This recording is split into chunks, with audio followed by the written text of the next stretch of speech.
네, 아름다운 찬송, 은혜의 찬송 대단히 감사합니다.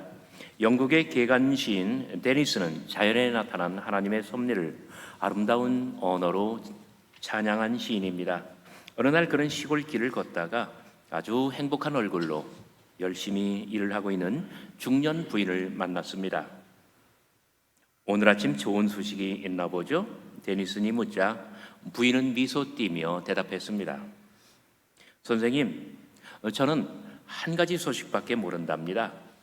그런 예수 그리스도께서 온 인류를 위해서 죽으셨다가 부활하셨다는 소식입니다.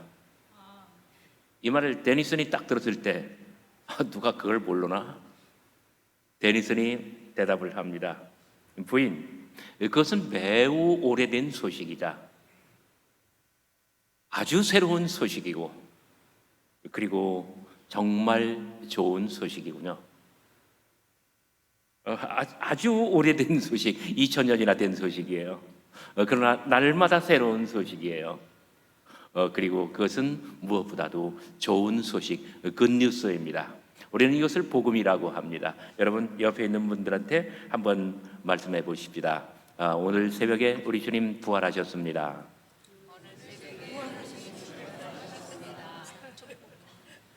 예, 아주 오래된 소식, 날마다 새로운 소식, 그리고 정말 좋은 소식을 우리는 함께 나누었습니다. 예수님께서 돌아가신 참혹했던 날의 하루는 정말 길었습니다.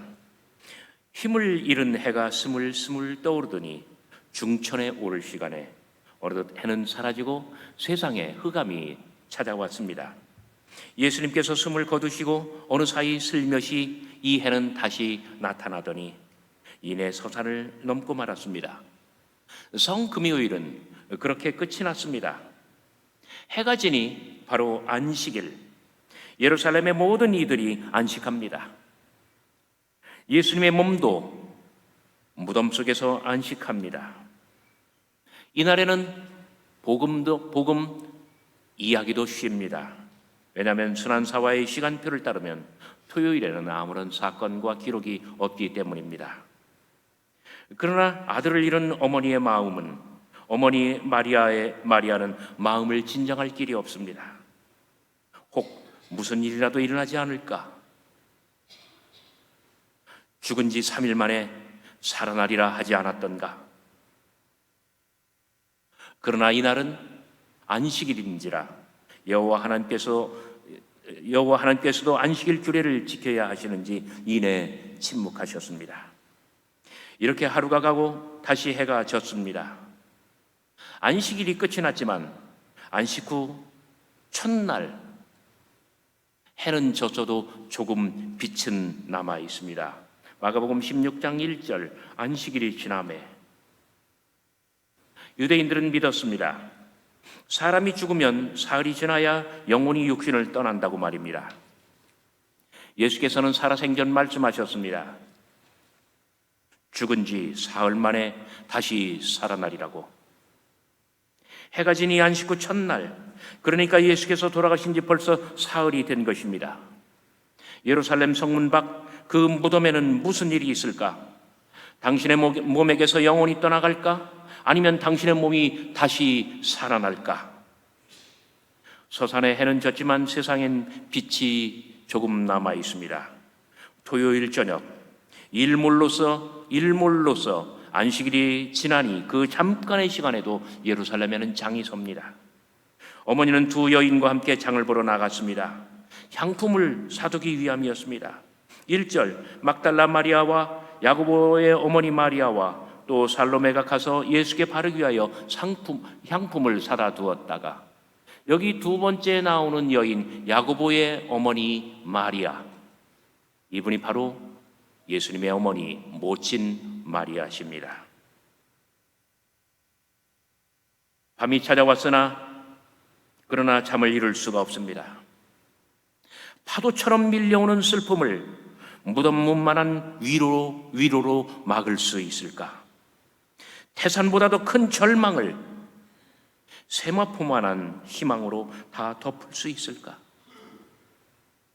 마음속에는 일렁이는 온갖 생각에 만 가지 충동이 성난 파도처럼 출렁거립니다. 마땅히 엄이라면 아들이 영면에 들기 전에 그 몸에 향품이라도 발라주어야지. 모친은 여인들을 깨웠습니다. 동력으로 빛이 오를 때 어제의 그 무덤으로 내달았습니다. 예수의 몸에, 아들의 몸에 기름을 부어주기 위함이었습니다. 2절, 안식 후 첫날 매우 일찍이 해 돋을 때에 그 무덤으로 가며.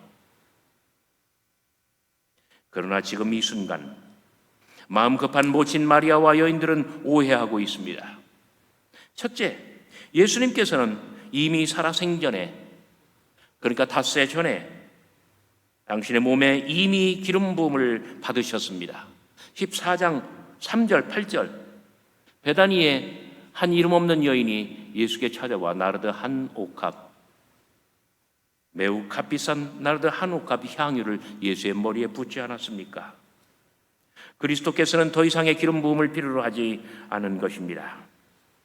둘째, 결정적으로 돌아가신 예수님의 몸은 모든 망자의 몸처럼 무덤 속에 있다가 영원히 썩을 그러할 몸이 결코 아닙니다. 그러니 살아서 기름 부음을 받은 것이고 죽어서는 더 이상의 기름 부음이 필요치 않은 것입니다. 죽음과 부활의 그리스도는 그것을 필요로 하지 않지만 그러나 여인들의 마음은 참으로 가상하기 짝이 없습니다. 하지만 부활의 그리스도는 어머니와 여인들의 이러한 행위를 보면서 말씀하십니다. 나는 이미 다 받았다. 나는 족하다. 더는 필요치 않다. 마음은 다름질보다도 빠릅니다. 모친 마리아는 나이가 제일 많지만 제일 나이 많은 여인이 젊은 여인들보다 이마치 빨리 달립니다. 마음이 급하기 때문입니다. 하지만 맷돌보다도 크고 절구보다도 무거운 그 바위문을 대체 무슨 재간으로 열 수 있단 말인가? 3절, 서로 말하되 누가 우리를 위하여 무덤문에서 돌을 굴려주리요.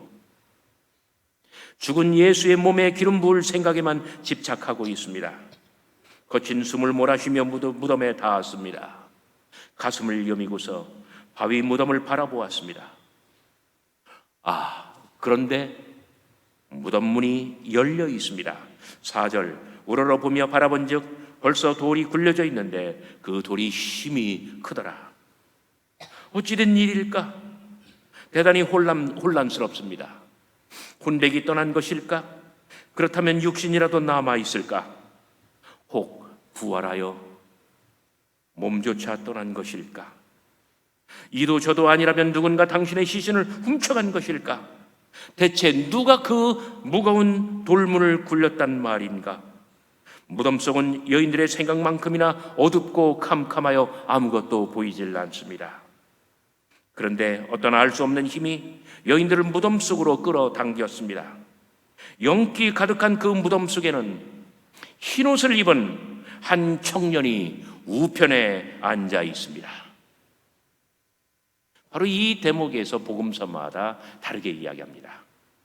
마태복음에서는 한 천사가 있었다고 하고 누가복음에서는 광채나는 흰옷을 입은 두 사람이 거기 있었다고 하고 요한복음에서는 두 천사가 하나는 예수님의 머리 편에 다른 한편은 발치 쪽에 그렇게 지키고 있었다고 합니다.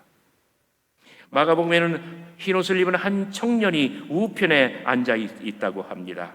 여러분 5절 말씀 보시기 바랍니다. 무덤에 들어가서 흰옷을 입은 한 청년이 우편에 앉은 것을 보고 놀라매 어머니 마리아와 다른 두 여인은 순간 너무나 놀랐습니다.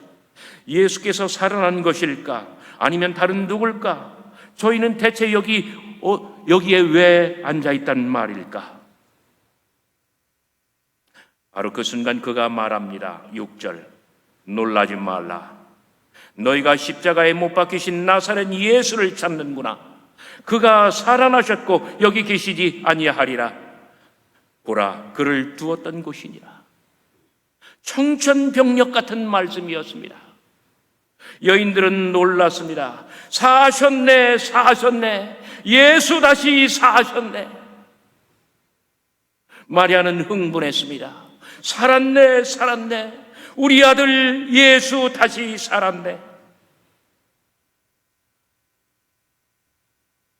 흰옷을 입은 한 청년이 말할 때 너희가 십자가에 못 박히신 나사렛 예수를 찾는구나. 십자가에 못 박히신 나사렛 예수는 마가가 지금 이야기를 전하는 역사적 예수입니다.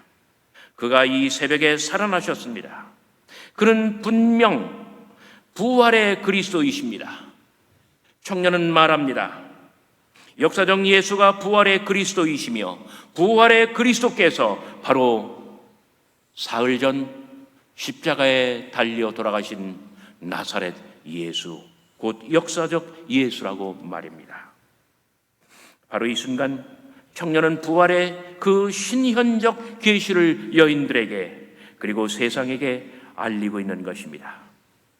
측량 못할 구원의 위대한 역사가 지금 이 무덤 속에서 모친 마리아와 여인들의 눈앞에서 발현하고 있는 것입니다. 모친 마리아는 막달라 마리아 그리고 살로메와 함께 예수 생애 하나님 구원사의 가장 절정에 해당하는 세 가지 사건에 참여하고 있습니다. 여러분 마가복음 성경책을 펴보시기 바랍니다. 마가복음 15장 37절부터 40절까지입니다. 마가복음 15장 37절 예수께서 큰 소리를 지르고 숨지시니라. 이에 성소의 휘장이 위로부터 아래까지 찢어져 둘이 되니라. 바로 그때 39절 백부장이 신앙을 고백합니다. 40절 멀리서 바라보는 여자들도 있는데 그 중에 막달라 마리아 또 작은 야고보와 요새의 어머니 마리아, 요분이 예수님의 모친 마리아입니다.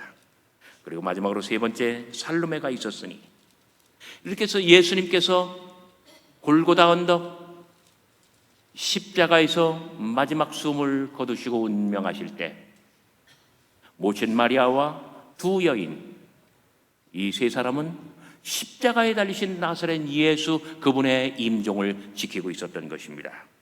여러분 밑으로 내려와서 46절 47절 보시기 바랍니다. 예수 그리스도의 장례식입니다. 요셉이 세마포를 사서 예수를 내려다가 그것으로 싸서 바위 속에 판 무덤에 넣어두고 돌을 굴려 무덤문에 놓으매 41절 막달라 마리아와 요셉의 어머니 마리아가 예수를 둔 곳을 보더라. 모친 마리아는 당신의 아들 예수 그리스도의 임종을 지켰고 그리고 아리마대 요셉이 바위 무덤에 당신의 아들 예수 그리스도를 안치하는 것, 장례식을 치르는 것을 목도하였습니다. 그리고 마지막으로 세 번째 16장 1절 그리고 6절입니다.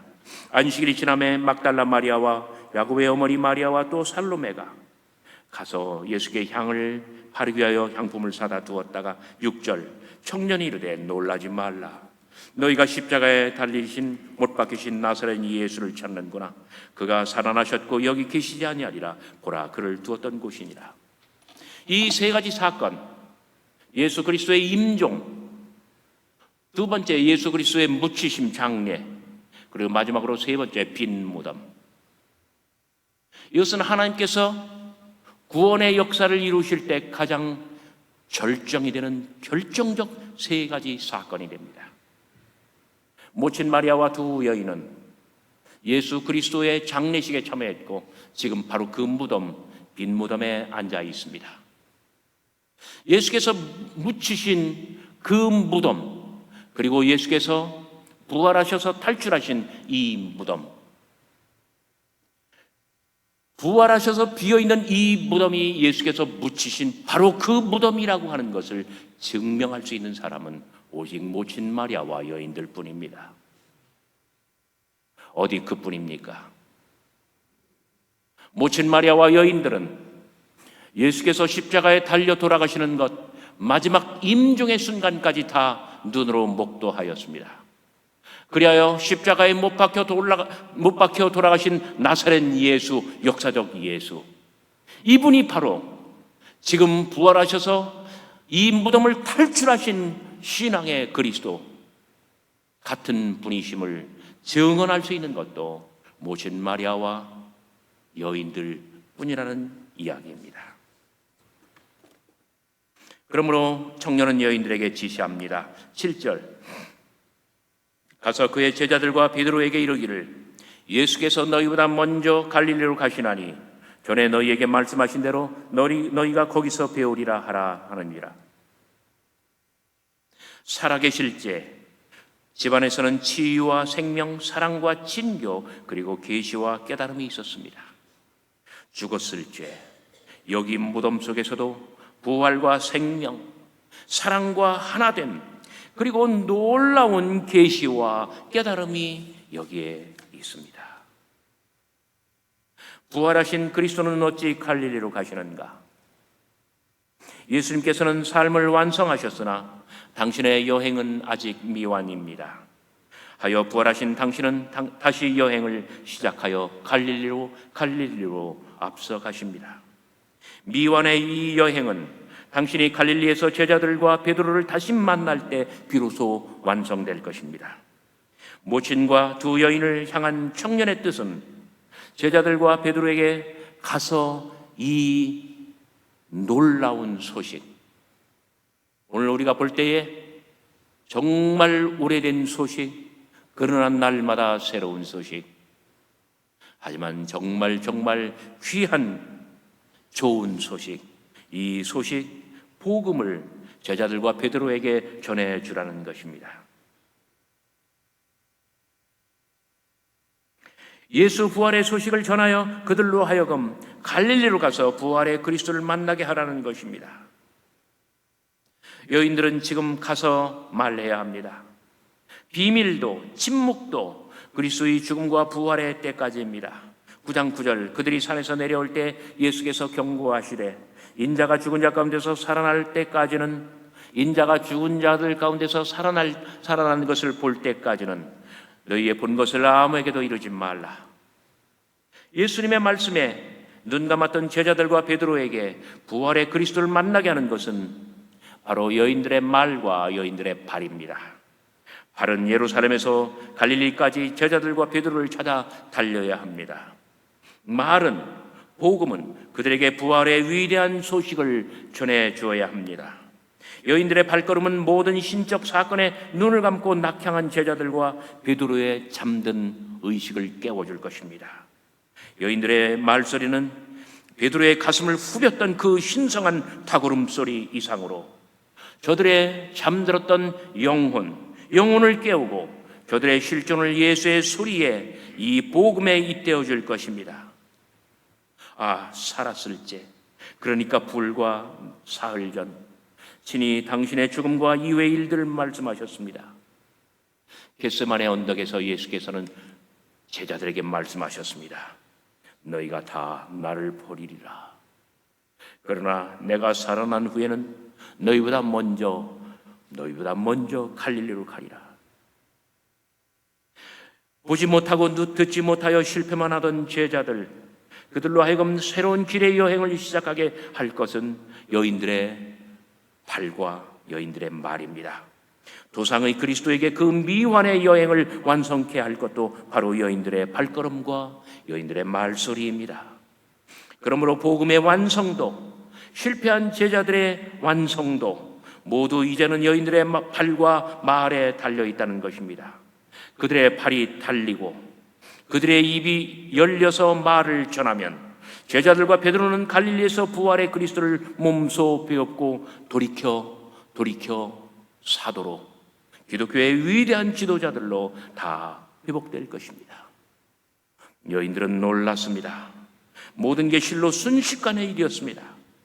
소리가 쉬이 사라짐같이 청년의 말은, 청년의 계시의 말씀은 순간과 함께 사라져 다시 들리지 않습니다. 사정이 그러할지라도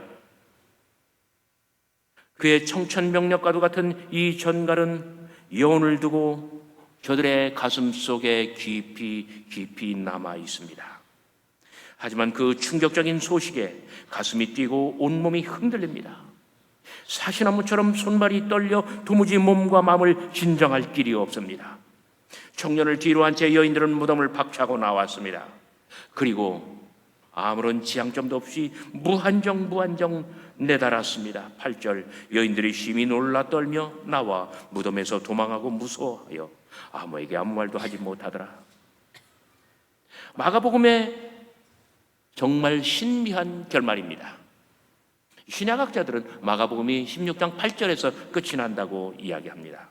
여인들은 어안이 벙벙하여 입을 다물 수 없습니다. 여인들의 입은 벌려져 있습니다. 오픈 마우스. 무덤은 예수의 몸을 토에 비어 있고 무덤 문은 열려 있습니다. 오픈 툼. 여인들의 입이 열려 있는 것처럼 무덤 문도 열려 있습니다. 그리고 복음은 미완성입니다. 그 끝이 열려 있기 때문입니다. 오픈 가스플, 오픈 엔딩. 이야기가 끝이 나지 않은 것은 예수님의 가실 길이 아직 남아 있고 당신의 여행이 미완이기 때문입니다. 시대복음 마가복음은 미완의 복음입니다. 여인들의 발걸음은 아직 제자들과 베드로에게 닿지 않았습니다. 무덤 속 청년이 당부한 전갈은 아직도 여인들의 입 속에, 여인들의 가슴 속에 남아 있습니다. 그들의 경험과 성찰, 느낌과 감정, 그리고 무엇보다도 그들의 사연과 이야기는 여전히 그들의 가슴 속에 남아 있는 것입니다. 하지만 복음의 말미를 미완으로 완성하는 것은 천재 스토리텔러 마가의 영검한 문학적인 통찰입니다. 오늘 우리의 경험과 실존, 그리고 전기와 이야기를 바로 우리의 경험과 성찰, 우리의 삶과 우리들의 삶의 이야기를 이 복음에 편입시키라는 이야기입니다. 역사에 예수는 돌아가셨습니다. 그러나 부활의 그리스도는 살아계십니다. 예수는 살아계시고 임재하시는 것은, 예수께서 살아계시고 임재하시는 것은 우리의 소리와 말, 우리의 발과 우리의 열정, 그리고 우리들 삶의 이야기입니다.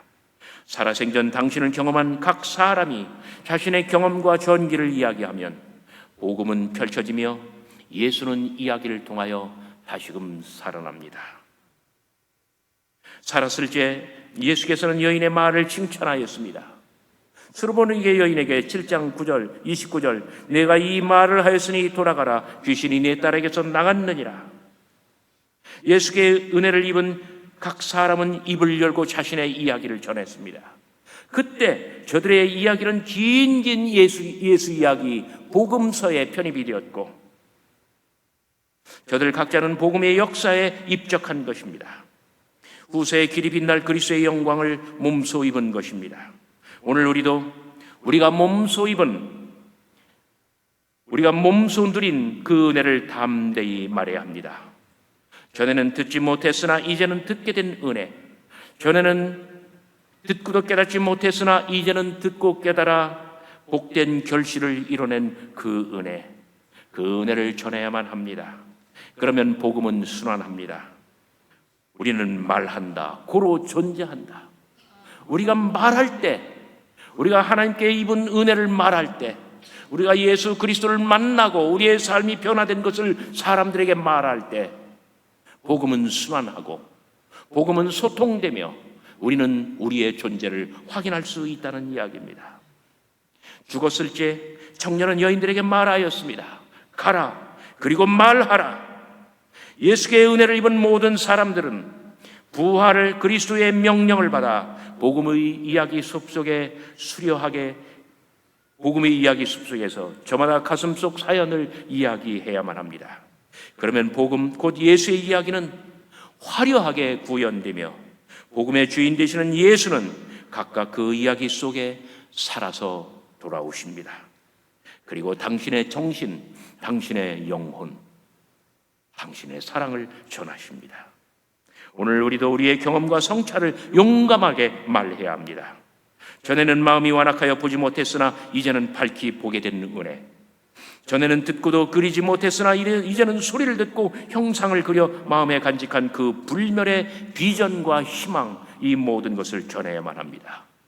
바로 그때 우리 주 예수 그리스도께서는 우리들 삶 속에서 살아나시고 하나님의 나라 그 권능은 우리들 가운데 이 세상 한복판에 구현될 것을 믿으시기를 주의 이름으로 축원합니다. 감사합니다.